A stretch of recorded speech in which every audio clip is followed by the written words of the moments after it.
Donc, que nous proposent ces marchés? Que nous font ces marchés? Alors, ces marchés, tout simplement, sont en train de commencer à avoir de grosses divergences entre les marchés américains et les marchés européens. Début d'année, je vous rappelle, est toujours bien voilà, de se remémorer de ce que l'on racontait en janvier, février, mars, où on avait des indices européens qui s'enflammaient et des indices américains qui étaient plutôt sur mode de léthargie ou de hausse calme. Et soudain, les États-Unis sont énervés et l'Europe ne fait plus rien. Premier trimestre, je faisais que dire, depuis quelques années que je suis sur les marchés, on va le dire de cette manière maintenant, depuis quelques années que je suis sur les marchés, je constate qu'à chaque fois que lors du premier trimestre, j'ai pu croire moi-même que les marchés européens tenaient enfin leur revanche sur les marchés américains, ça finissait systématiquement mal. Les marchés européens se faisaient écraser, écrabouiller par les marchés américains.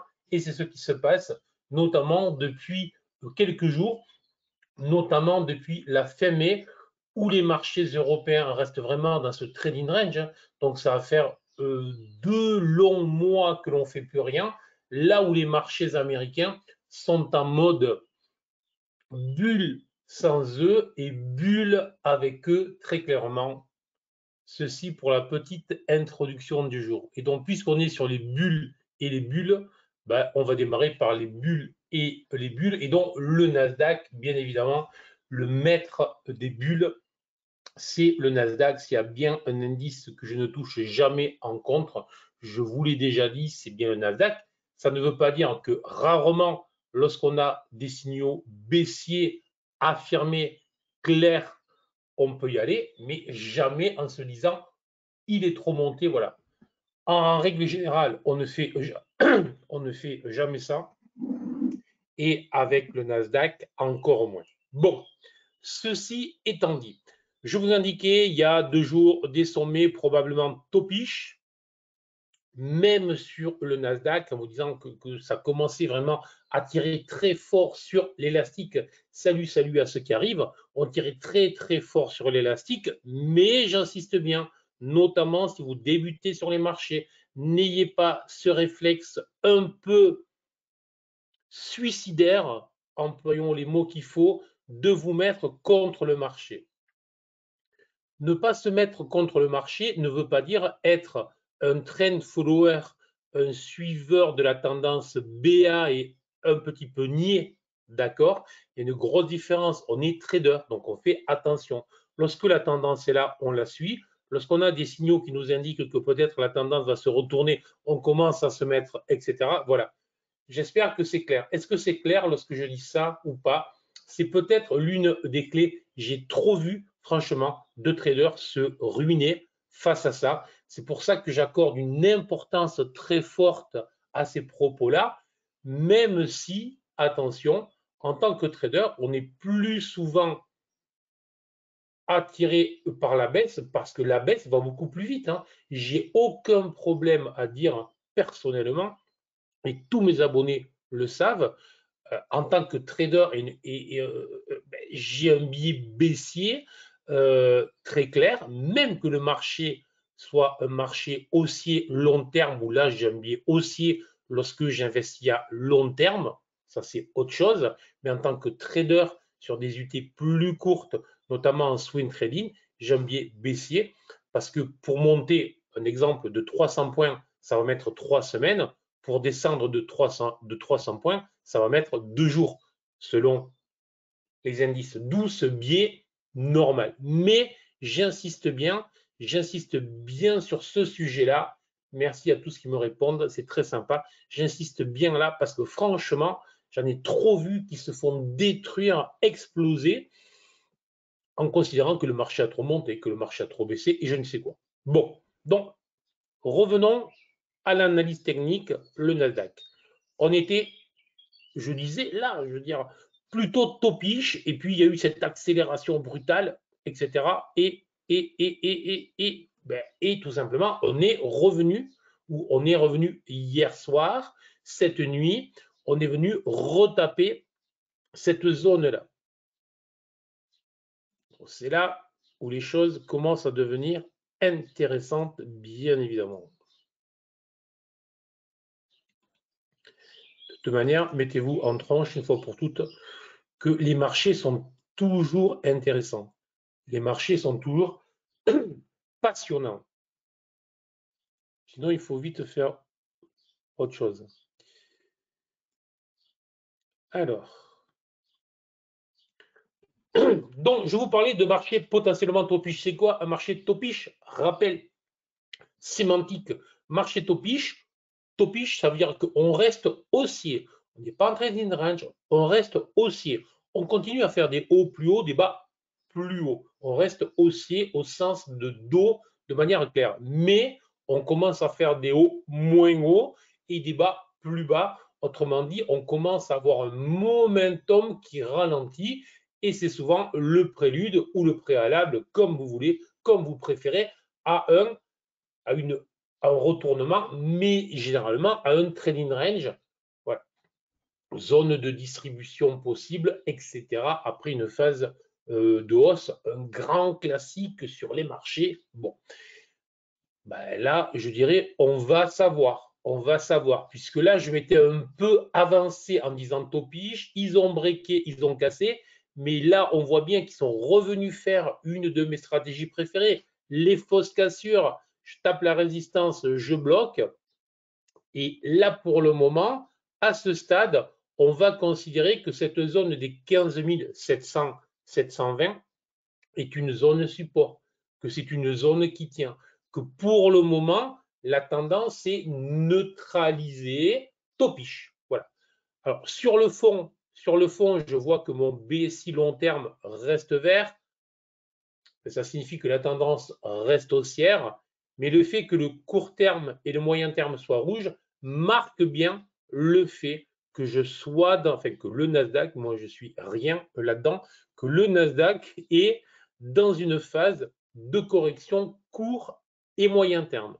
On y ajoutera le fait que le Nasdaq évolue sous le nuage, on y ajoutera le fait que le Nasdaq évolue sous le BSI line, autrement dit, on a de multiples indications et potentiellement un marché qui pourrait nous faire une nouvelle vague de baisse dans les prochaines heures.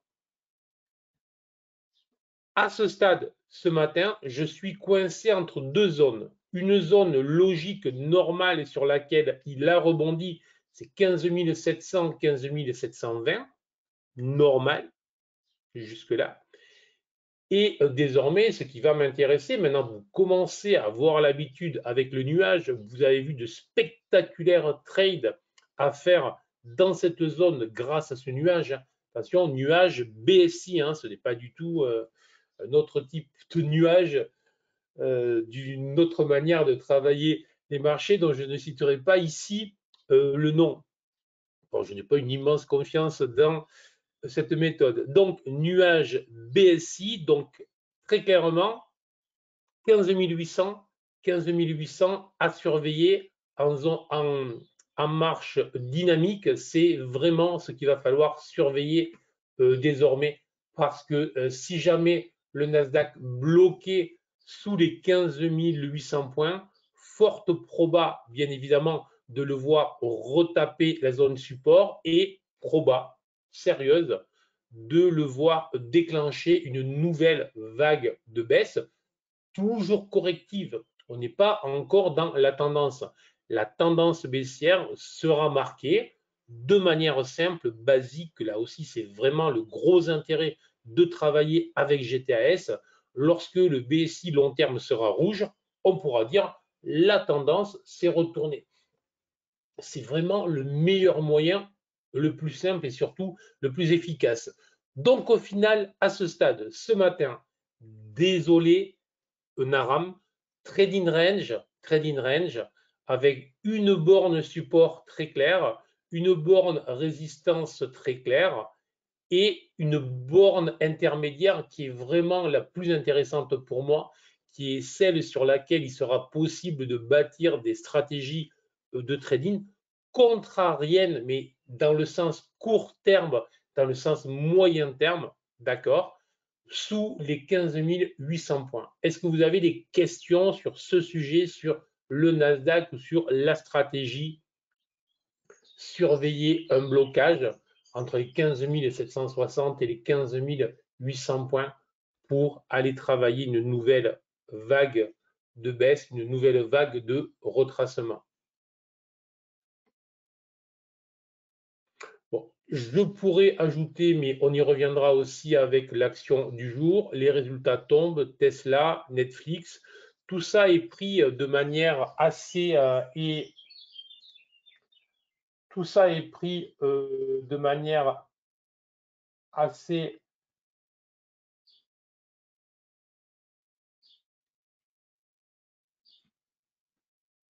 moyen par les investisseurs.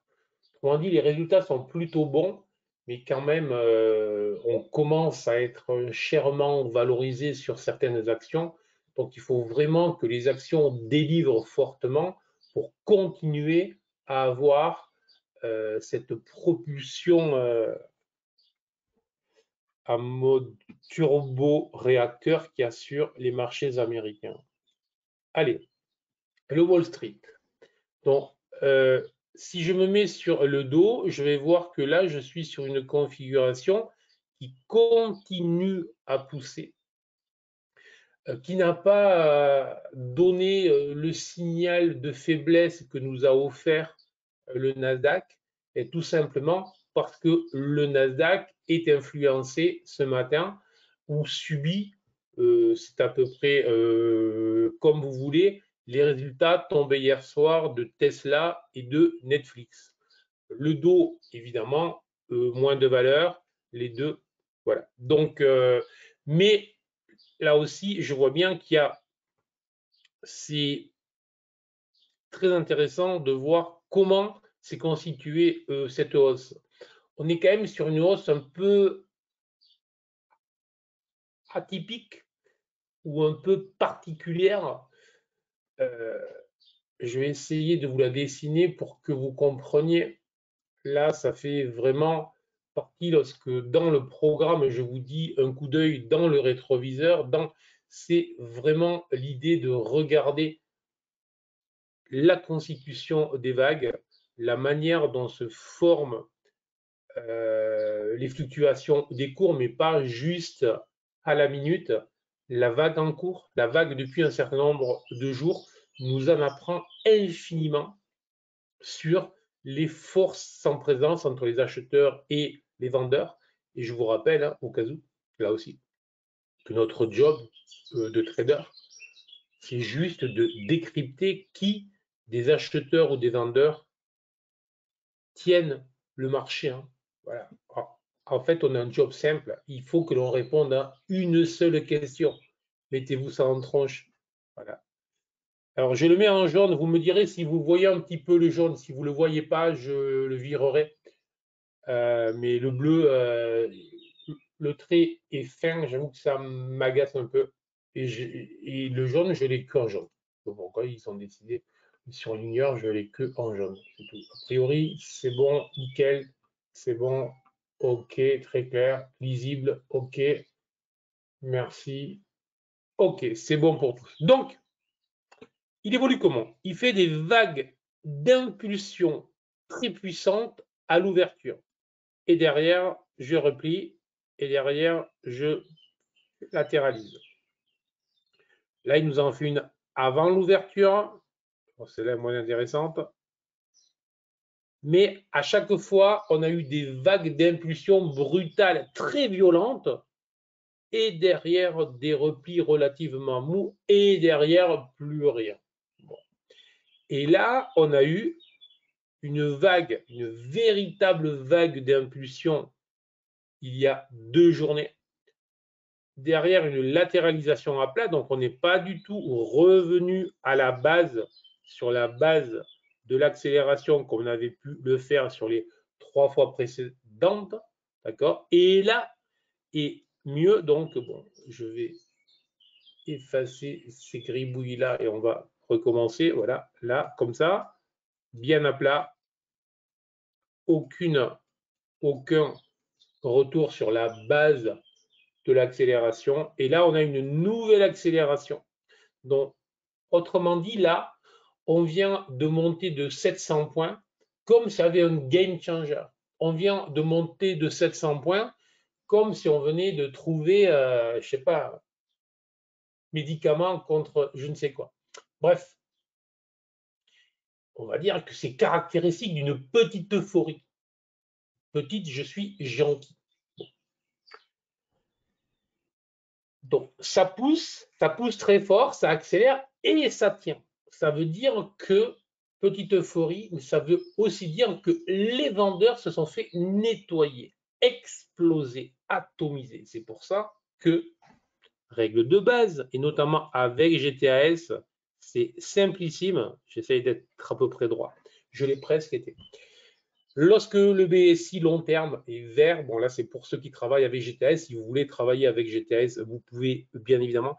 Lorsque mon BSI long terme est vert, mon biais est à l'achat. Ça évite de se poser 50 000 questions, ça évite aussi d'être, excusez-moi pour l'expression, mais pour l'avoir vécu, c'est ce que l'on ressent, être le couillon de service qui se fait atomiser par le marché parce qu'il voyait bien que le marché n'avançait plus. Et donc, il se disait, tiens, je peux vendre puisqu'il n'y a aucun risque parce qu'à chaque fois, OK, ça monte, mais à chaque fois, ça redescend. Bah, ce coup-ci, on vient de prendre 500 à 700 points dans les dents. Et donc, automatiquement, ça peut faire très mal. Donc là, on est vraiment typiquement dans des shorters, des montées explosées. Et avec GTAS, c'est vraiment un moyen facile d'éviter de prendre de grosses pertes. Et là, n'oubliez jamais, en trading, lorsqu'on ne prend pas de grosses pertes à la fin de la période, que ce soit la journée, la semaine, le mois, le trimestre ou l'année, les résultats sont bizarrement nettement meilleurs. Voilà, je dis ça, je dis rien, mais je vous invite vraiment à soigner les grosses pertes qui sont vraiment destructrices pour les résultats. Les traders qui perdent et qui passent réguliers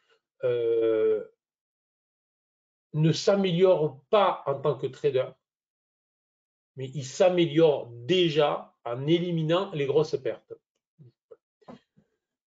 Après, vous en faites évidemment ce que vous voulez. Je vous livre ma petite expérience sur le sujet. Donc, ceci étant dit, donc, on voit bien quoi? Qu'on était haussier, qu'il y a eu cette accélération brutale, assez phénoménale, et que ça tient, et que hier, ils ont réussi à nous en faire une autre. Celle-là est en cours de retracer un peu comme les vagues suivantes, mais ce qui est certain, pas de souci pour le retard, merci vraiment de vous signaler. Ce qui est certain, c'est que on est potentiellement en fin de mouvement. Là, je ne suis pas en train de vous dire qu'il faut se mettre contre le marché, mais je suis en train de vous dire que la prudence est désormais exigée sur la tendance. La tendance reste haussière sans aucun problème.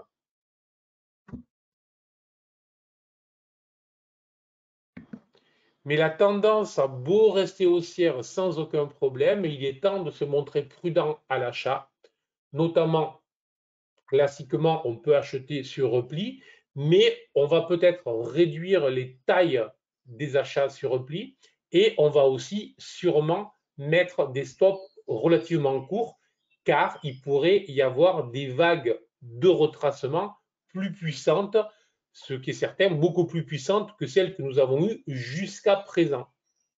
Donc, là, vous voyez, je suis encore plus prudent que Topiche parce que Topiche n'est pas un terme qui convient pour le dos, qui est en euphorie totale, qui est en mode nettoyage de short. Donc, mon idée sur le dos est de se montrer très patient, très calme, d'attendre très clairement les premiers signaux de retournement. Est-ce que je suis clair? Là aussi, alors, la hausse peut continuer, hein, la hausse peut continuer, mais soyons prudents avec le dos. Et j'insiste bien, je ne vous dis pas, ce n'est pas du tout le moment de se mettre short contre le marché. C'est le moment d'ouvrir les yeux très grands et de se dire, lorsque j'aurai des signaux baissiers, déjà, lorsque j'aurai mon BSI moyen terme qui deviendra rouge, pour ceux qui connaissent GTS, si vous avez des stratégies GTS baissières de retracement, voilà. Et évidemment, si jamais le long terme devenait rouge, ça nous enverra un signal supplémentaire. Attention, les marchés se retournent rarement en type V-top, ils se retournent plutôt en trading range, donc plutôt effectivement une phase de latéralisation. Mais bon, voilà. Plus que prudent sur le dos. En temps normal, lorsque c'est haussier, je vous dis c'est haussier, on achète, on ne s'embête pas. Oui, c'est la règle. Là, je vous dis OK, mais attention, être un trend follower naïf, BA, et donc au final un petit peu stupide, ne sert à rien. Voilà. Le trend following, c'est bien, à condition de savoir quand s'arrêter. Et il faut savoir s'arrêter souvent. Si je prends le S&P 500, ben, je vais voir que lui est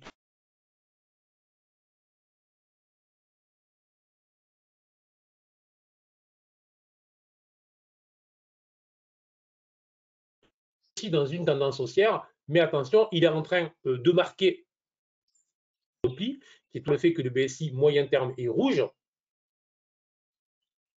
Donc le BSI moyen terme est rouge. Et si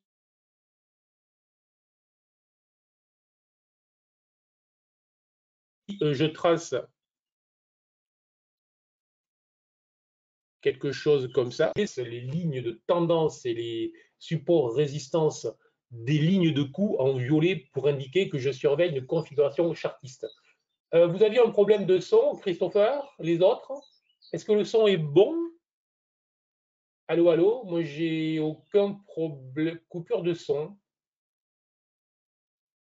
Coupure, c'est revenu. Donc, vous avez eu des coupures de son. Ça coupe un peu. Ça a coupé 5 secondes. Il y a une coupure. OK, yes, yes, son nickel. Oui, coupé très brève. OK.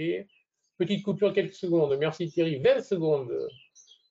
Plus on monte dans le nord et plus ça coupe. Juste, juste une fois. Légère coupure, mais OK, now. OK, le son est bon. OK. Petite coupure de temps en temps, mais c'est revenu OK. Bon, d'accord, désolé, désolé. Les autres matinales, d'habitude, tout fonctionne bien. Il n'y a aucun souci. Non, voilà. On me dit non. Donc, il y en a qui, a priori, n'ont pas eu de coupure de son, quand même, ça va. Je ne sais pas. Bon, allez, je continue. Donc, on va surveiller une configuration que vous devez, j'imagine, à peu près tous connaître, reconnaître.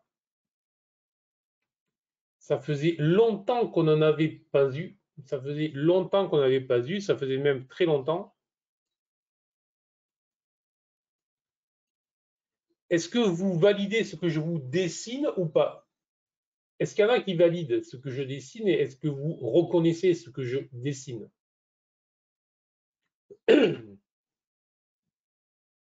Oui, monsieur Bruno. Maintenant, oui.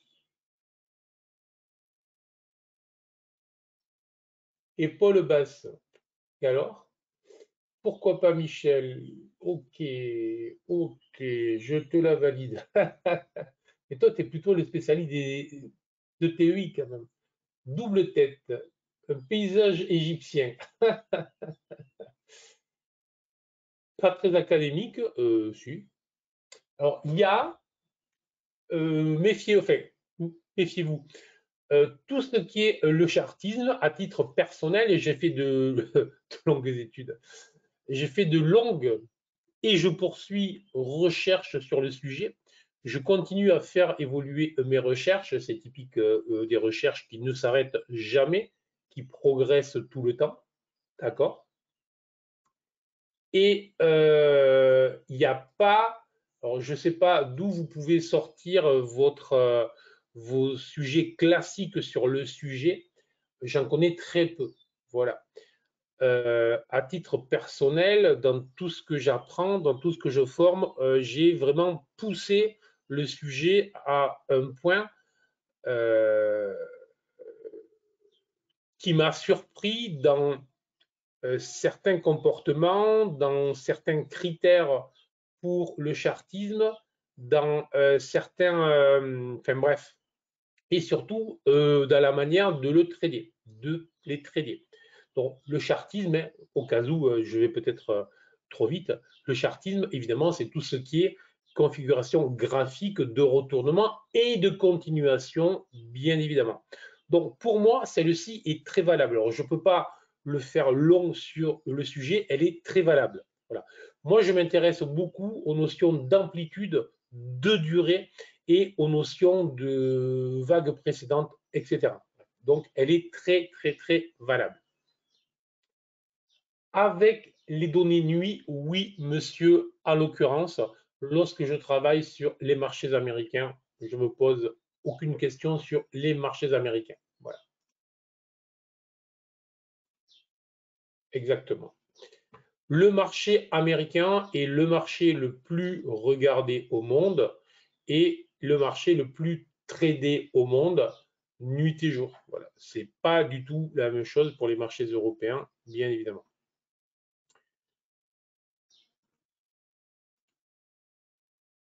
Alors, il y a un truc qui va être intéressant, c'est qu'il ne faudra pas repasser au-dessus des 4560-65. Hein. Pas, mais voilà. Il ne faut pas repasser au-dessus de cette zone-là. Autrement dit, à ce stade, j'ignore complètement si cette configuration de retournement classique, typique fonctionnera. Ce que je sais, c'est que j'ai pas mal de choses qui m'intéressent. Et GTAS, à cet égard, est vraiment un apport très utile pour améliorer les configurations chartistes. Avant GTAS 3, notamment ce que vous avez sous les yeux là, j'avoue que j'utilisais plus le charting parce qu'il n'y avait pas un gros intérêt. Moi, si j'ai des configurations ou des configurations qui ont un avantage autour de 55%, honnêtement, en statistique, pour le trading, ça ne sert à rien. Ça ne sert à rien. Si on n'a pas des configurations qui tournent au-delà de 65, voire au-delà de 70% de taux de réussite, ce n'est pas que la configuration, c'est la manière dont on va la travailler qui va la rendre à ce taux de réussite. Et derrière, on va appliquer une gestion du risque spécifique. Voilà. Bon. Mais si l'on n'a pas ça, ça ne sert à rien du tout. J'espère que je suis clair. Donc là, ce qui m'intéresse, sans rentrer dans le détail précis, je vais vous le dire, c'est que j'ai le nuage qui est rouge, j'ai pour le moment les cours qui travaillent ce nuage et j'ai surtout le convergence blanc. Le convergence, je vous rappelle, c'est mon indicateur de fond. Lui est le seul à valider, à m'autoriser cette configuration.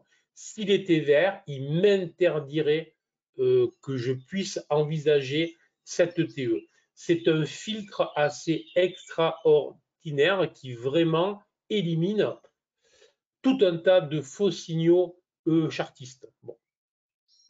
Donc, tant que les 4564-65 vont bloquer, je vais considérer que cette ETE est valide, qu'elle est valable. Alors, pour les plus avancés, alors vous écoutez, vous n'écoutez pas. Si vous n'êtes pas les plus avancés, vous n'écoutez pas. Si vous êtes plus avancé, vous écoutez. Je suis désolé, je vais tenir 2 ou 3 discours pour aller travailler cette configuration-là. Pour les plus avancés, donc, possibilité d'être très agressif en intraday dans cette zone. C'est possible. Parce que travailler la deuxième épaule lorsqu'on est un trader gagnant, dès lors qu'on a des stratégies utilisables en M1 ou en M5 ou sur les UT courtes que vous utilisez, il faut y aller sans aucun problème. Pour les traders plus classiques et qui sont déjà gagnants Le break est à surveiller, bien évidemment. Le break, j'entends par là la cassure de la ligne de coup des 4550 qui nous donnera une trentaine de points, donc un retour sur les 4520 et probablement sur les 4510 qui devrait être un objectif logique de cette vague-là. Pour les breaks, on est bien d'accord, vous ne pouvez travailler les cassures de support et de résistance, en l'occurrence de support de la ligne de coup, que si vous avez des moyens objectifs de valider votre cassure. Vous ne rentrez jamais sur une cassure parce qu'on pète juste pour un tic ou je ne sais quoi. Bon. Et enfin, pour les moins aguerris, les plus débutants, ben, la suite, vous la connaissez, je vous la fais souvent. Je vous fais un très joli dessin. Vous attendez que ça break. Si possible, pas beaucoup plus bas que les 4540 et vous travaillez le pullback, bien évidemment. Bien évidemment, voilà ce qu'il faut faire. Est-ce que c'est bon? Donc là, c'est le plan le plus abouti, le plan le plus clair. Attention, hein, ne pas s'emballer. Si les 4550 tiennent, le TE n'existera pas. Le TE peut se transformer en trading range, mais la configuration est là. Donc, c'est 30 points sur le S&P 500 en potentiel. Il faut le regarder. Je veux dire, ce n'est pas rien. Ce n'est pas rien. Après, c'est le marché qui décidera est-ce que j'ai ou pas la configuration, est-ce que j'ai ou pas le trade. Allez, bon, je suis peut-être un petit peu long aujourd'hui. Alors, j'ai dit que l'objectif, excusez-moi, 4520, 4510. OK? 4520, 4510, probablement 10. L'objectif est sur 20, mais 10 devrait être fait. Voilà. De rien, Rudy. Allez, bon, j'étais un peu long sur les marchés américains, mais les marchés américains sont les plus intéressants et on voit bien qu'entre les trois indices, il y a de grosses différences, vous voyez.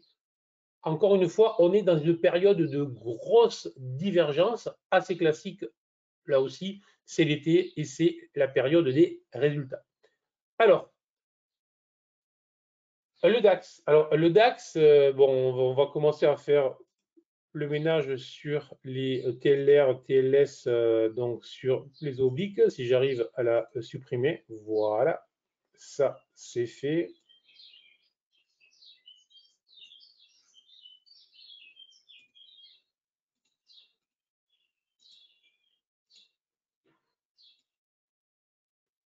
Et l'on va constater que le DAX nous a fait une des configurations que je préfère, vous le savez maintenant, qui est une fausse cassure avec un magnifique pullback. Hier, je vous parlais, hier, hier, il me semble.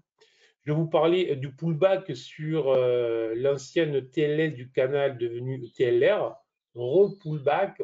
Autrement dit, on a toujours, c'est bien de détailler. Ok, merci Agathe. Merci. On a toujours ce truc à peu près magique lorsqu'on comprend le mouvement des prix, qui est l'inversion de polarité, qui fonctionne vraiment de manière assez merveilleuse. Et donc, très clairement, là, j'ai à la fois un blocage à ce niveau-là, j'ai un blocage sur ancienne résistance et j'ai une stratégie de type BO-fail validée avec le convergence blanc. Autrement dit, de manière agressive, sans pouvoir déterminer, sans pouvoir connaître l'objectif. On peut considérer à ce niveau-là effectivement que le DAX est entré dans une phase de correction. Et puisqu'on était dans une configuration en ETE, oui Jean-Luc, on peut aussi considérer qu'on peut avoir ici une configuration de type, parce que celle-là, je l'aime moins, mais bon, en général, j'aime moins toutes les configurations avec des lignes de coups qui ont une pente. Surtout que là, on est sur une pente assez sérieuse qui doit être une grosse dizaine de points. Donc, mais elle y est quand même. Et surtout, ce qui m'intéresse, c'est surtout ce dont je vous parlais précédemment. Donc là, très clairement, pour moi, surveillance, alerte très forte sur le DAX. Attention, on est bien d'accord, la tendance long terme reste haussière. La tendance reste haussière. Mais je suis en alerte maximale sur le DAX parce que la configuration m'indique que tout plaide désormais pour une correction. Alors, ça pourrait très bien là refaire un haut plus haut, c'est vraiment le truc grand classique pour finir de nettoyer ceux qui se précipitent en short, qui croient, qui penseraient que je ne sais quoi. Donc il faut être prudent au maximum, très prudent. Il faut être très prudent, mais mon idée très claire est que sur le DAX, je risque de passer sur la journée, vous voyez, je prends des précautions d'usage dans mes mots, je risque de passer prioritairement baissier, là aussi sur le DAX, ce n'est pas tous les matins que je fais ça, à l'image du Nasdaq, le DAX, je le travaille essentiellement dans le sens du trend, sauf je vous disais au début, ne pas être un trend follower BA ni un trend follower stupide, sauf que lorsqu'on accumule vraiment des éléments baissiers. Est-ce que c'est bon?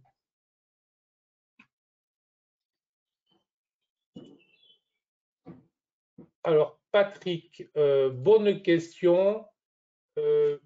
Bonne question. Bonne idée de trader le DAX à la baisse en prenant comme base la stratégie S&P 500, sachant qu'il pourrait baisser davantage que le S&P 500. Là, il y a beaucoup plus de supputations que ce que mon petit cerveau peut gérer. J'ai souvent eu l'idée dans ma carrière de me dire je trade plus l'un que l'autre parce qu'effectivement, l'un va plus baisser ou va plus monter que l'autre. Voilà. Je n'ai jamais eu de résultats qui me disent oui, c'était vraiment ce qu'il fallait faire. Autrement dit, je ne vois pas un réel avantage à ça parce que lorsqu'on fait ça, on a un biais obligatoirement. Et c'est donc je préfère vraiment me concentrer uniquement sur ce que je vois. Et là, le DAX m'intéresse en tant que DAX et pas en tant que S&P 500. En plus, il y a très peu de relation entre le DAX et le S&P 500. Entre le DAX et le Nasdaq, oui. Entre le DAX et le S&P 500, la corrélation est relativement faible. Voilà. Donc, au final, je dis non. Mais c'est vraiment ça, j'ai longtemps essayé de travailler ce type de signaux. Honnêtement, ça ne fonctionne pas. Je me vois bien même jeune trader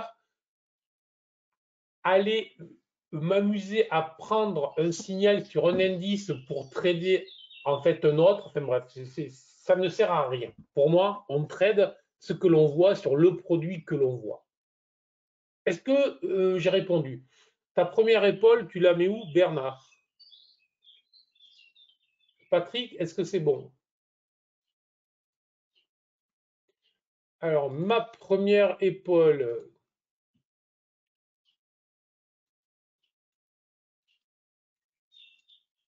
voilà, monsieur. C'est bon, Bertrand, ça marche? Est-ce que tout le monde l'avait vu ou il fallait que je la dessine pour... N'hésitez pas à me dire si vous ne l'aviez pas vu, il faut me le dire, hein. C'est vrai que j'essaye toujours d'aller relativement lentement, hein, j'essaye d'aller lentement.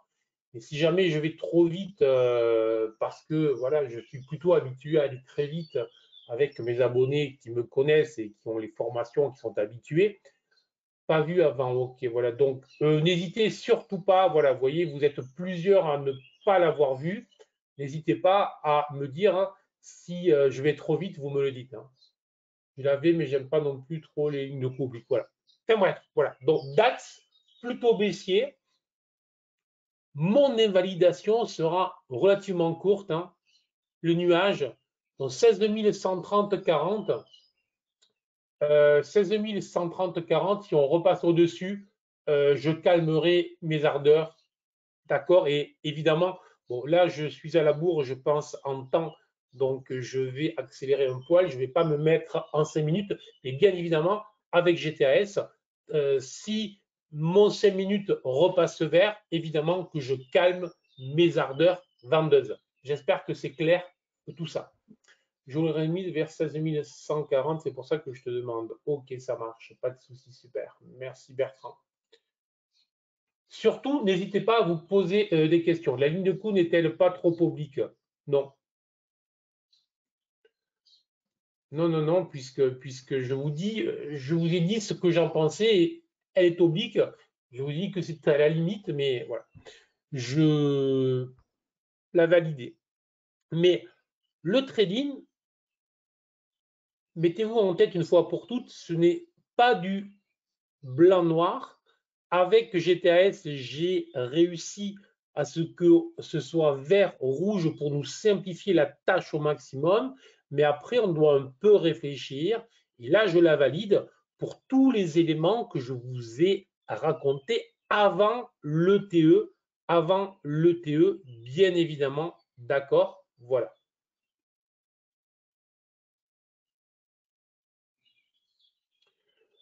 L'objectif, en effet, merci Robert, j'avais oublié de vous parler de l'objectif. Effectivement, Robert nous l'indique, merci beaucoup, sur les 15 900 points, bien évidemment.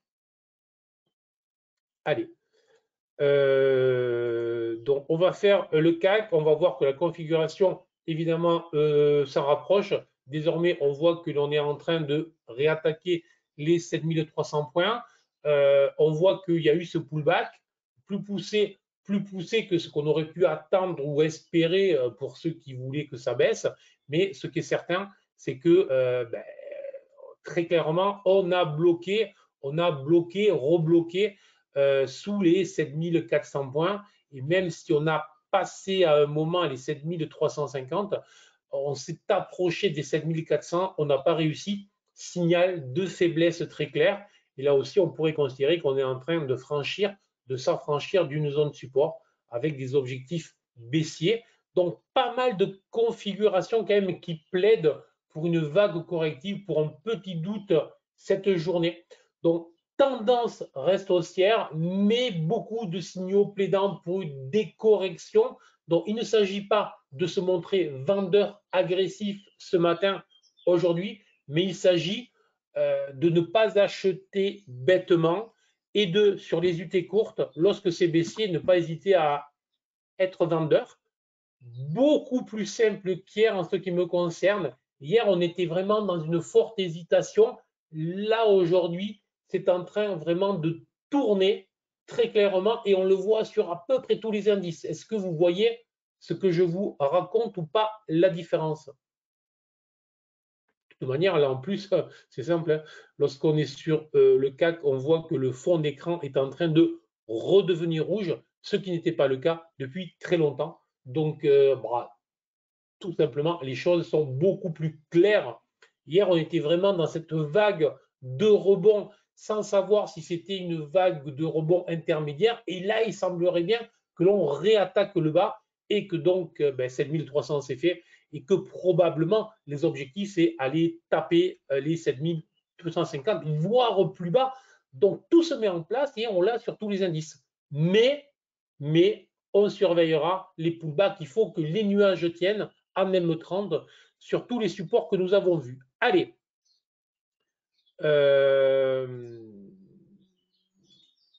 L'USD. L'USD, hier, je vous indiquais là aussi qu'on était probablement en train d'arriver au bout et sur le plan technique, puisque, vous voyez, inutile de s'énerver, nos indicateurs nous avertissent largement avant sans aucun problème, d'accord? Et donc, fond d'écran rouge, hop, j'arrête de me porter à l'achat comme je l'étais depuis plusieurs jours. Et en plus, sur le plan fondamental, je vous ai dit qu'il y avait des membres dits faucons de la BCE qui commençaient à dire que peut-être qu'il était temps de se calmer sur les hausses de taux et que juillet pourrait être probablement la dernière. on en prend acte tout simplement. Le gold, hier, je vous indiquais, sauf erreur, je vous marquais le fait qu'il y aurait des pullbacks et qu'aller chasser des pullbacks sur cette zone-là était intéressant puisque la tendance était haussière et que la forme était à redémarrer. Ben, c'est ce qui s'est passé. Donc, tout simplement, on a redémarré et désormais, maintenant, on peut considérer. Alors, on a le double croisement hein, qui est un signal haussier. Donc, on ne se met pas contre, bien évidemment. Tout ça reste haussier mais c'est à surveiller parce que désormais, la forme plaide pour le fait que l'on se calme dans les prochaines heures sur le gold. Et je terminerai avec le crude qui commence à jouer les canards sans tête. Et alors ça, j'aime pas du tout, je vais vous le dire. Je vais vous le dire, ça, je n'aime pas. Lorsque les résistances qui doivent résister, qui font leur job, sont breakées, puis réintégrées, c'est le mode canard sans tête, c'est-à-dire je suis sur un trading range, mais non pas sur un trading range latéral, je suis sur un trading range de type formation élargie, de type diamant, et là, vous savez quoi, je passe mon tour, même pas je regarde, on laisse ceux qui veulent s'amuser, ceux qui veulent perdre, jouer avec ce type de configuration et on se concentre sur les configurations qui fonctionnent. Ça, c'est vraiment l'une des clés lorsqu'on veut être un trader gagnant régulier. Sur ce,